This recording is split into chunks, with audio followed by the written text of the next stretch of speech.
Status lang po, sandali, magbigay lang po kami ng status update.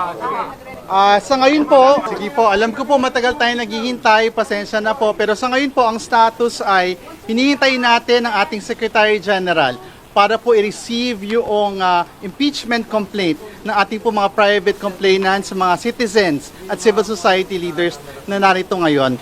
Para po ipakilala yung mga complainants, sinatawagan ko po si Senator Laila de Lima. Okay. Ito pong complaint for impeachment ay pinirmahan ng 17 complainants. Ang mga galing sa civil society organizations, galing din sa religious sector, galing din sa ibang grupo. But they are filing all of these signatories, 17 signatories, are filing this in their personal capacity, even if they are members of various groups or of various party lists, etc. So, 17 po sila. Ang mga nag-file po ay sila former Secretary Ging Deles, Father Flaviano Villanueva, SVD, Gary Alejano of the Magdalo, and Alice Murphy as the Urban Poor Group,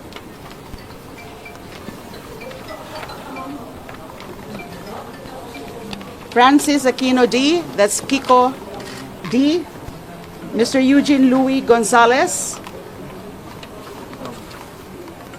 Doc Sylvia Estrada Claudio, Lea Lopez Navarro, Rowena Amon,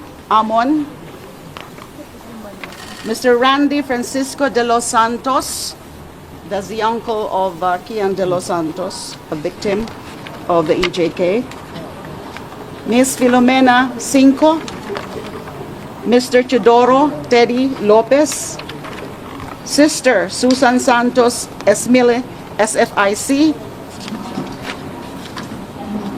Mary Grace de Guzman, Sister Mary Grace de Guzman, Father Robert Reyes, Miss Maria Yvonne Cristina Jereza. So those are supposed to be 17 signatories. Ma'am, ground for impeachment? Ang grounds po ng impeachment, bale 5 po. It was actually condensed into 4 grounds as indicated in the articles of impeachment, pero 5 po sila. So out of the 6 grounds for impeachment laid down in the Constitution, 5 po yung grounds. Culpable violation of the Constitution, graft and corruption, bribery, betrayal of public trust, and other high crimes. So ang wala lang na ground for impeachment is treason. So majority of the grounds are present. And there are a total of 24 articles of impeachment as discussed in the 33 page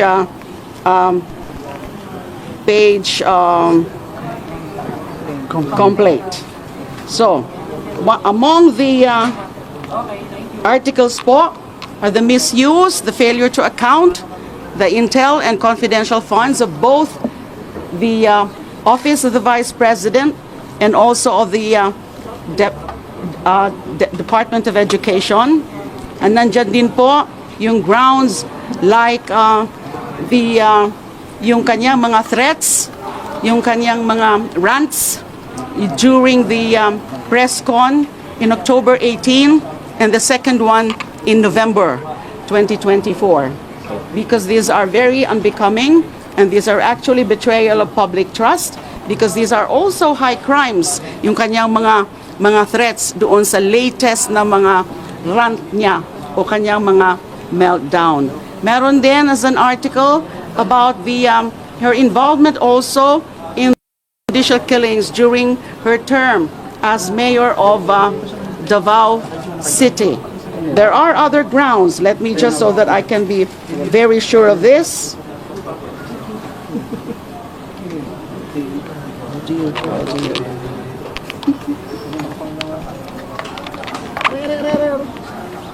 I'll just read from the complaint.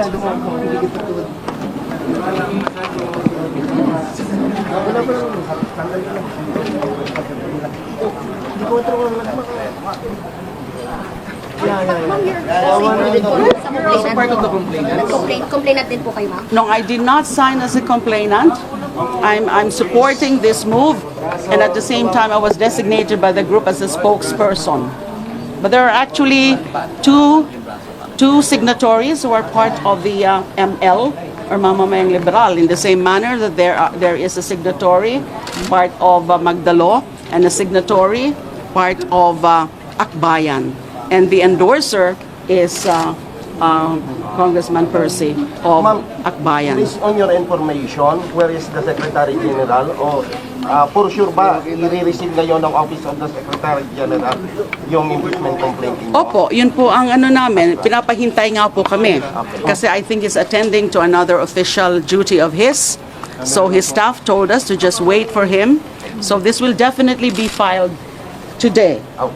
And then, you know, that another article is the respondent left DepEd with nearly 7 billion pesos in unliquidated cash advances.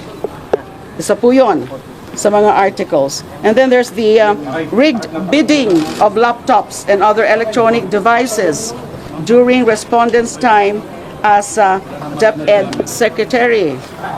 And then they were also, respondent and members of her family, engaged also in bribery and or in the unexplained receipt of hundreds of millions of funds from known drug personalities.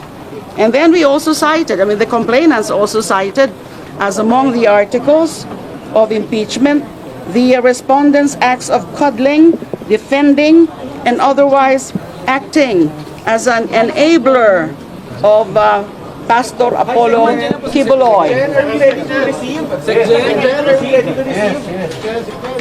So we will be filing this, and it's good that The section is here. Well, how do you feel lang? Kasi si President Bongbong Marcos has already sent a message to the File muna po kami, babalik po kami sa iyo. Wait lang. How do you feel po na, you know, the President has already spoken and he said to the congressman, the House leaders na huwag na natin pagtutunan ng pansin impeachment? How do you feel po? Paano ito usan? under the Constitution, a citizen can actually file an impeachment with a member of the House of Representatives as an endorser. And So, sorry, go ahead po. So, hindi namin tinitingnan yung mga ganyan because ayaw nga namin yan na maging, ma-perceive kami as favoring any of the political protagonists now, di ba? Talagang decision po ito ng mga individual na mga nag-file coming from various groups. Ayaw naming kumumpas o sumama sa kung anuman na mga moves nila, yung mga nasa gobyerno ngayon, including the president. We cannot be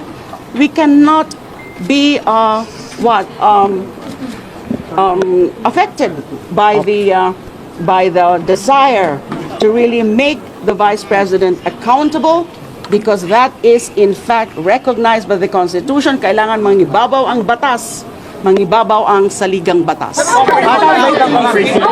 Sige po. Mula kayong Ang Akbayan po ay mag-e-endorso nitong impeachment complaint sa kabila po ng mga balita noong nakaraang linggo na may mga sinabi ang Malacanang at ilang political leaders na huwag daw pong ituloy. Linawin po natin, ang loyalty po ng mga kasama natin na mga civil society leaders ay sa taong bayan. Hindi po madidiktahan ang mga progresibong puwersa na gustong i-hold accountable si Vice President Sarah Duterte.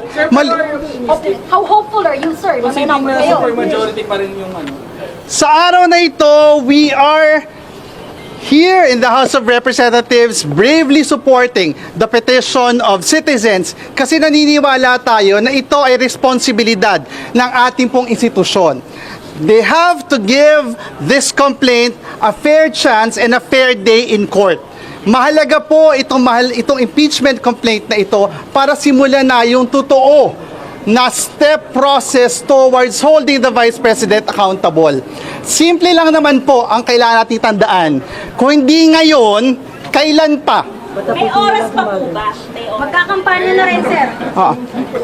Naniniwala po tayo kapag gusto, may paraan. At yung paraan po na yon ay paraan para panagutin ang mga nang-aabuso sa kapangyarihan at ninanakawan ng taong bayan. What if the Congress would fail to act on it this year? Are you willing to file it by next year?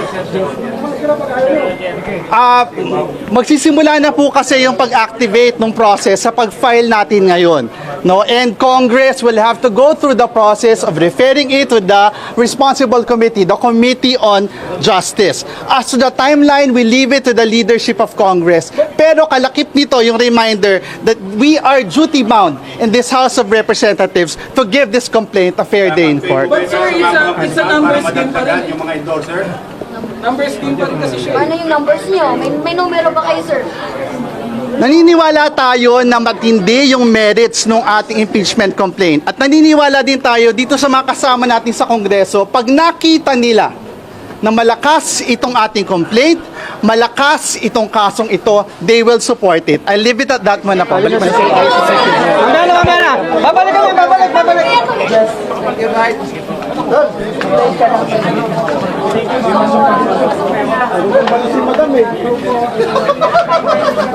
Babalik kami, babalik.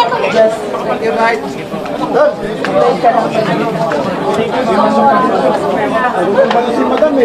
Babalik kami, babalik. You're right.